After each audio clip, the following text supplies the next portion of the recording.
Good morning. Welcome to the Community Church of Chapel Hill, Unitarian Universalist. I'm Alexa Adamo Valverde. And I am Sienna Butler, and we are members of the Worship Associates Ministry. We want to welcome any visitors or newcomers to our church and call attention to the special note for you. Welcome guests and newcomers on the back side of the order of service. We also want to welcome any of those of you attending online. Lyrics to hymns and all elements of service may be found on the live stream screen, and a complete order of service, including this week's announcements, are in this morning's email. And it's available in the link this Sunday morning email and also on the church website. We hope you will join us immediately after the service for our in-person Sunday social. Please turn off or silence any cell phones during our service to maintain a worshipful experience. Whoever you are, whomever you love, however you arrived at this beloved place, you are welcome here.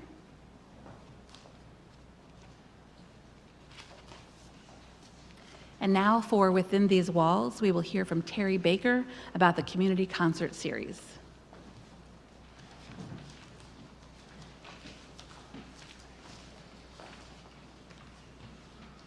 It's with a heavy heart I'm here. As one of our committee members, Chris Lilly, had a fall from a ladder and was in the hospital with a traumatic brain injury. So I'll read my speech, but Chris will be here. How many of you have attended or helped out with the concert series? All right. Thank you all. I want to report to you today a little bit about our operations this year and what we've been able to achieve. In our charter, we call for three things: to encourage fellowship between members and the community. I'll give ourselves a check mark on that one. To enhance the visibility and presence of the church in the community. I think we get another check mark. And to create a financially successful operation that supports the mission of the church. I think we get another check mark. So thank you to volunteers and attendees all for being part of that. We built a pretty considerable franchise for community church concerts that's well known. This year we sold 138 season tickets before the first concert happened. So people know us, they trust us, and they know if they come to this concert series, they're going to have a fine evening. This season, we netted $8,466, and we had over 800 admissions. So how has our work helped the community church? Well, we paid for that speaker. We paid for that digital mixer. We paid for that microphone stand. So we've done a lot of things that are kind of behind the scenes but are important to the church. Our next project is going to be signage. Have you noticed the sign-like thing when you drive into the church? Some of the letters are so faded you can't read them. I feel like it should have a banner across it, "Going out of business sale." Well, we're going to change that.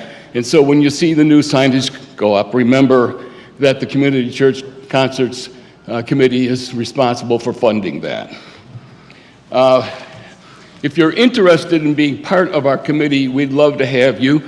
It's fun. We get to meet some wonderful, really world-famous musicians in some cases and spend the day with them, putting together the program, having dinner with them, and at the end of the evening, we're kind of friends. At least we think so. But so that's our situation. Thanks to all who have supported, and we hope to see you all at the next year's concert series.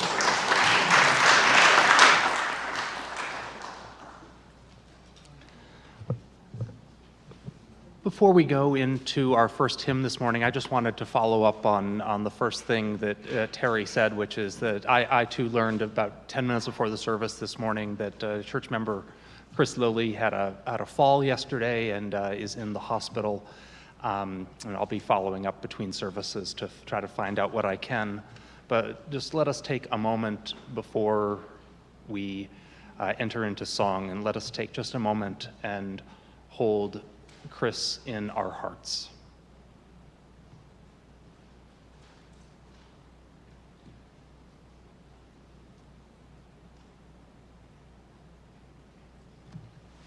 Thank you.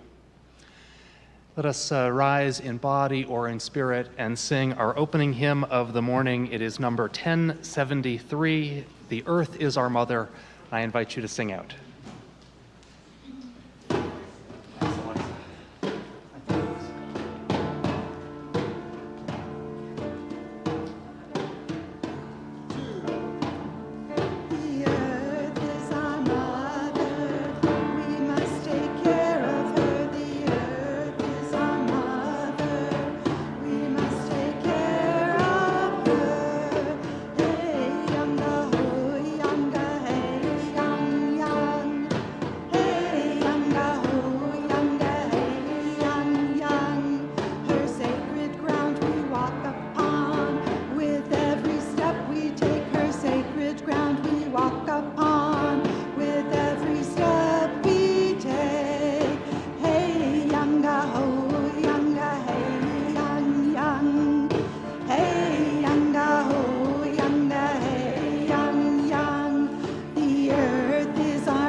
We begin our worship service this morning by calling the four directions.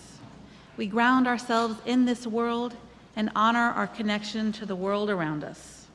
We're going to have our four worship leaders, Marion, Kat, Reverend Thom, and Glenn, stand at the four directions, and we are going to turn towards each direction one at a time and welcome them with movement. Let's begin by turning towards Marion, towards the east. We begin in the east, the direction of the sunrise. East is represented by the element of air. Imagine the birds turning and wheeling in the air. Imagine the breeze blowing through your hair. Pay attention to your breath, how the air reaches into your lungs. Let us welcome this direction by moving our arms like a gentle breeze.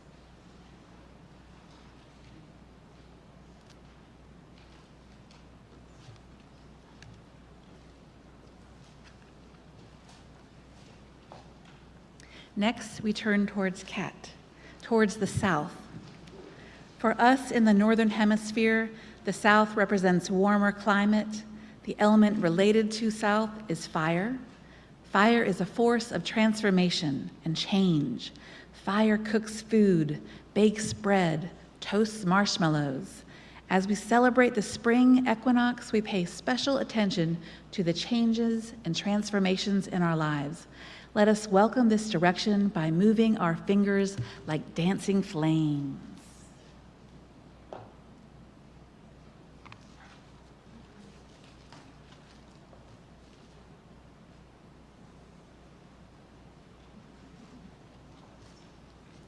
Next, we turn towards Reverend Thom, towards the west. The west is represented by water. In our church, water is an element we associate with joys and sorrows. Water holds the happiness and sadness in our lives. As we turn to the west, we look inside ourselves and we connect with our feelings and our emotions. Just as it's possible to look into still waters and see your reflection. Let us hold up our hands like mirror as we welcome the west.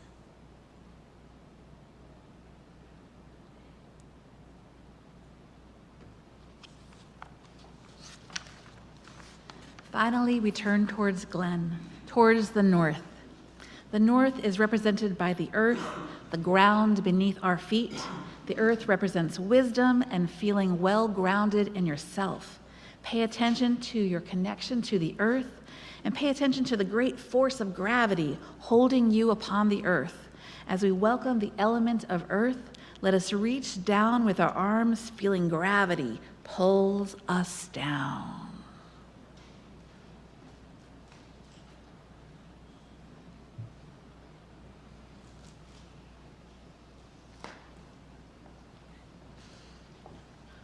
North, south, east, west. Earth, fire, wind, water. Come, let us worship together.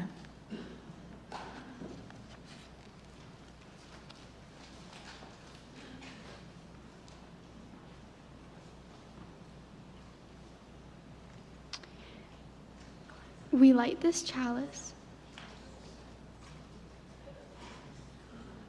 to celebrate Unitarian Universalism.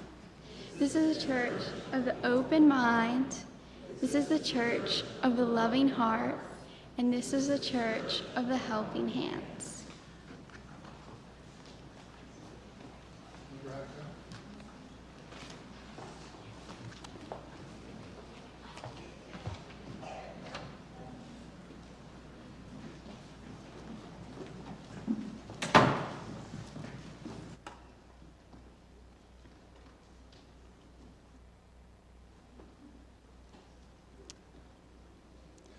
This is a very exciting morning because we have all three of the choirs singing, including the Chalice Choir. It's their world premiere. They're led by Taryn Bonner. We're rehearsing with them in between services the last few weeks. And their premiere, as it happens, is singing along with the Community Church Singers and the Community Church Choir and our two musicians as well. So all shall be well. We'll wait till we get our flute and clarinet back. So, yeah.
When I was growing up, I loved to swim. And naturally, when I got to high school, I joined the swim team. How many people love to swim?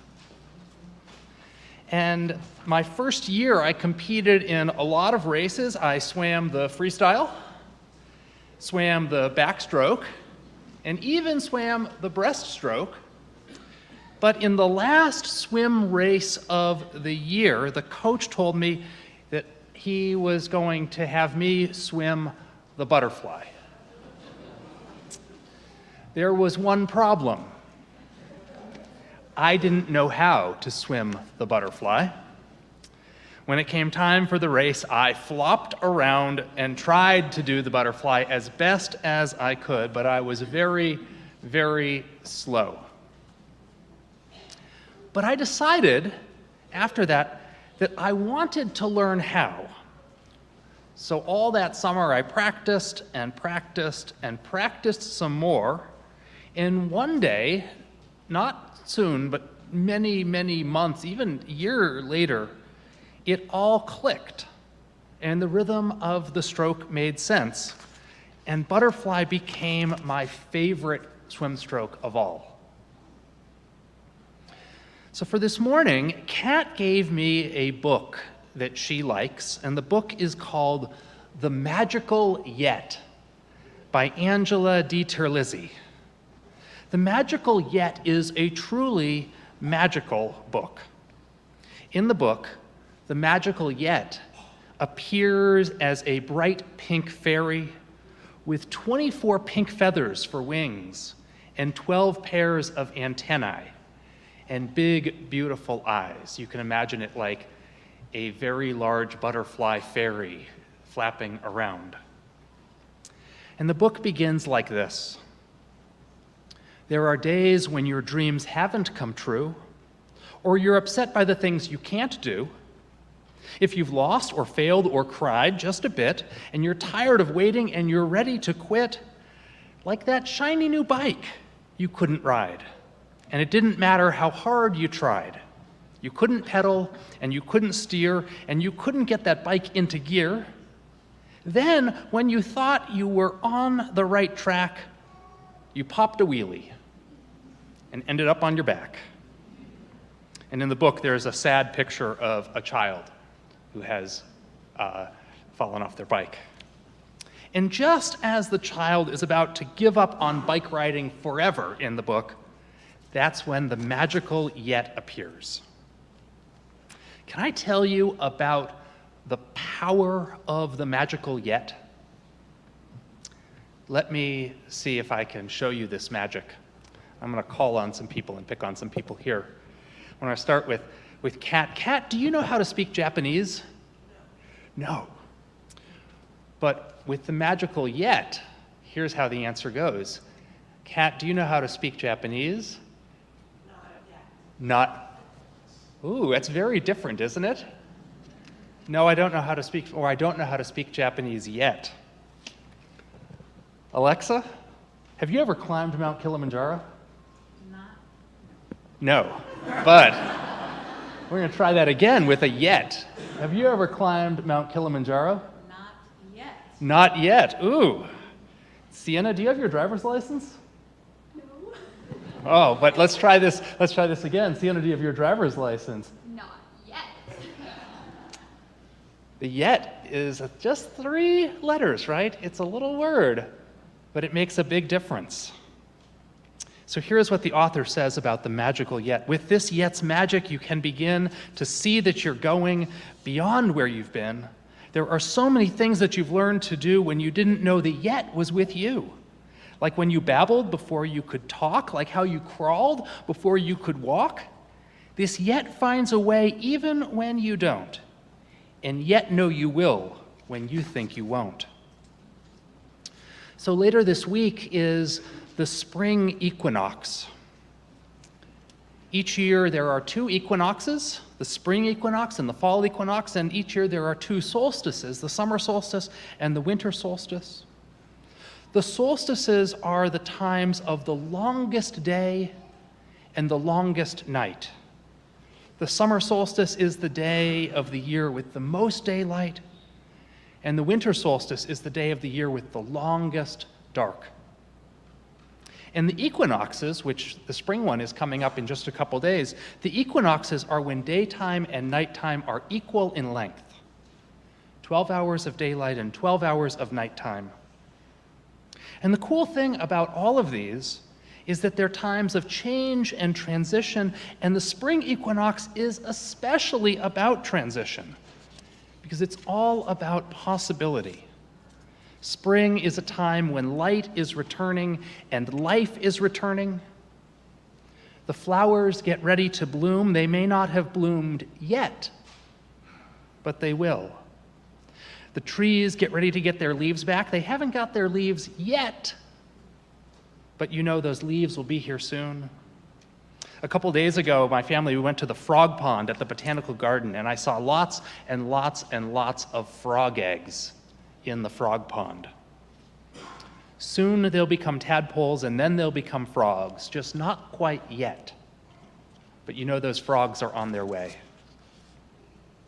So this morning, I want you to think about your magical yet.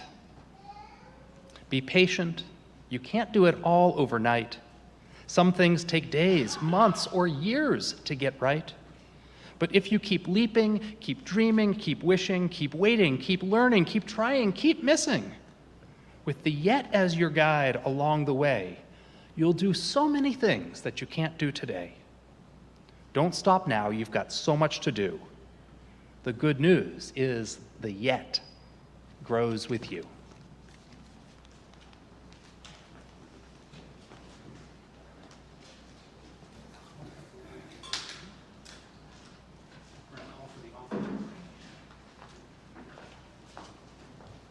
And now it is time for our offertory. Freely, we have received gifts that are minister to our needs of body and spirit. Gladly, we bring to our church and its wide concerns a portion of this bounty. If you wish to donate online, please point your camera at the QR code on the back of your order of service and tap on the banner that appears, or there's information on the church's website. We will now receive the morning offertory.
Our reading this morning is a piece by Langston Hughes, In Time of Silver Rain.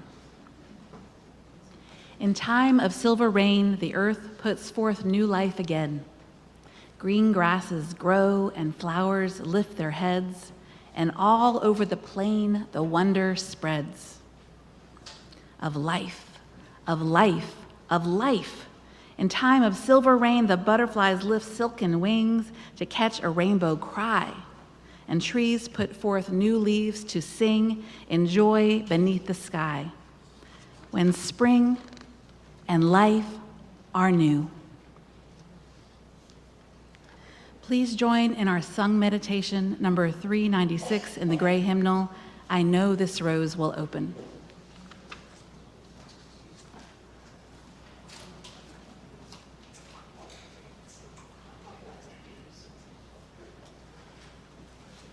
We'll do this one time in unison, and then we'll try it as a two-part round, and then if things go well, we'll try it as a four-part round.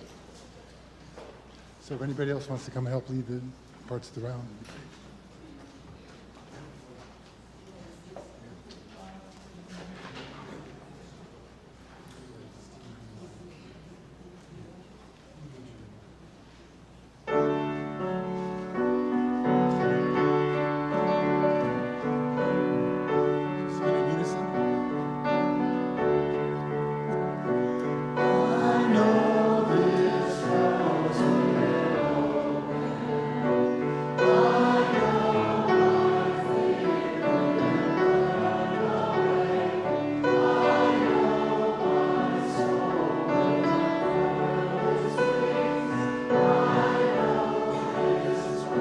Two parts.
It looks like spring has sprung in the sanctuary. Did anyone else spy the flowers under the aisle?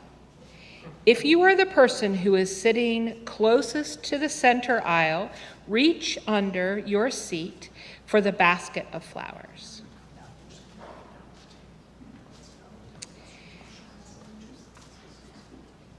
Please take one flower and pass the basket so everyone has a chance to choose a flower. And if there aren't enough flowers in your row, please share with someone sitting next to you.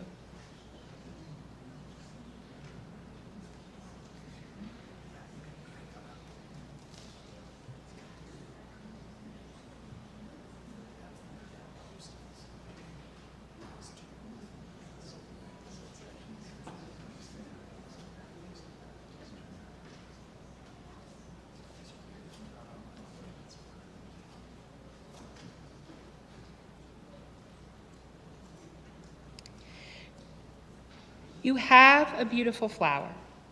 Its petals are outstretched and it looks like it's in full bloom. Flowers are always beautiful, but I like them best when they are in full bloom. We started this morning by calling in the directions, and I wanted to tell you something. If you look in the corner of a map, often in the corner of the map, there is a little flower. And that flower is called a compass rose. It has north at the top and south at the bottom and east and west on each side. And when we think of the directions, we can think of them as a flower. In these flowers that you have, there are little seeds. You may notice that actually the surface of them is bumpy, and that is because there are seeds in them. It is a magical yet flower. It is full of possibility. If you take this home and leave it outside on the soil, rain may awaken those seeds and turn them into full-grown flowers. Growing into something beautiful is amazing and sometimes hard work.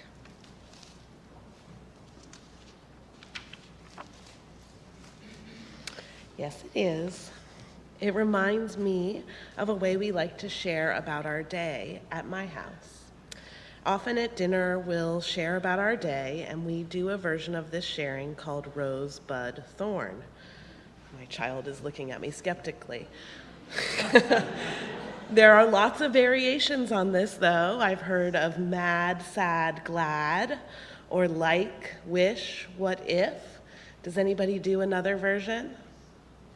Aaron? High, low, buffalo. Yes. Sleep, sleep, sleep. As long as it's a trinity, it will work. It gives us an opportunity to talk about different aspects of our day. So in Rose, Bud, Thorn, for the rose, you talk about something that went well, something that blossomed for you that day. Maybe it was a favorite part of the day, a highlight, something that worked well. Now the bud is more like the magical yet. It's the potential, something that you're looking forward to, something that is yet to come. It's an opportunity, just like a little bud, right? That's the start of a flower. It's before it turns into the rose. And there's another part of a rose, that's the prickly part. What's that part called? Yeah, shout it out. It's the thorn. And sometimes we have thorns in our day, things that weren't the best, that stuck us a little bit. And it's important to talk about those things too, right? Every rose has its thorn, unless they've been removed for dedications, which we do. So today we're going to try a different way of sharing joys and sorrows. We're going to try Rose, Bud, Thorn. And in a moment, I want you to turn to someone that is near you, maybe someone that you didn't come with, but it's also fine to talk to someone that you know. And I would like you to think about your Rose, Bud, Thorn, and then take turns sharing your Rose, Bud, Thorn with each other. And it doesn't have to be exactly in that order. So Marion, do you want to give it a try with me? Can we demonstrate Rose, Bud, Thorn? Okay. I'm going to do my Rose, Bud, Thorn for the week, not for the day, because the day's just getting started. My rose is, last week I went to a family reunion at the beach, and it was a whole bouquet of roses. We played games, took walks, and cooked delicious food together. My thorn is, while I was at the beach, my dad got sick and had to come back to Chapel Hill. My bud is that I am really looking forward to all the spring flowers, especially red buds, dogwoods, and azaleas. Thank you for sharing your Rose, Bud, Thorn. My rose is that I love this. I love it when we're all together in multi-generational services. My thorn is that it took me a really long time to write this today, which made me nervous. And then a lot of people came, which also made me nervous about numbers, but it seems like maybe we all at least can see those flowers. And my bud is I am really looking forward to seeing how this share goes. So with that, now it's your turn. Find someone near you and take turns sharing your rose bud thorn.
Please rise in body or spirit for our closing hymn.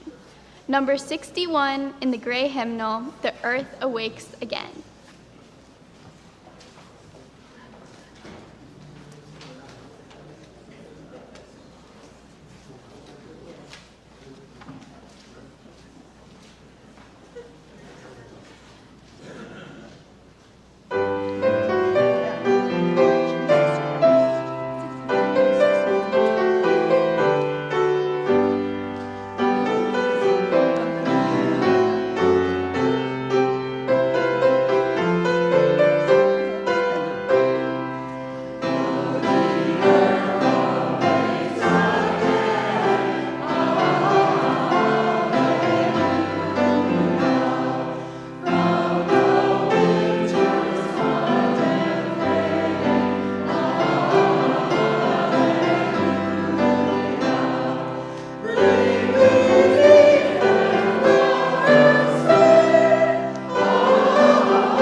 we bring this time to a close, we release the directions, giving thanks for the inspiration of air, the transformation of fire, the self-reflection of water, and the groundedness of earth. Our thanks goes out to the east and the west, the north and the south, as we go forth from this place. Please remain standing. In body or spirit. The words for extinguishing your chalice are in your order of service. Please join me if you wish to do so. Extinguish this flame, but not the light of truth, the warmth of community, or the fire of commitment. These we carry in our hearts until we are together again. And please join us in thanking all who made this service so worshipful this morning.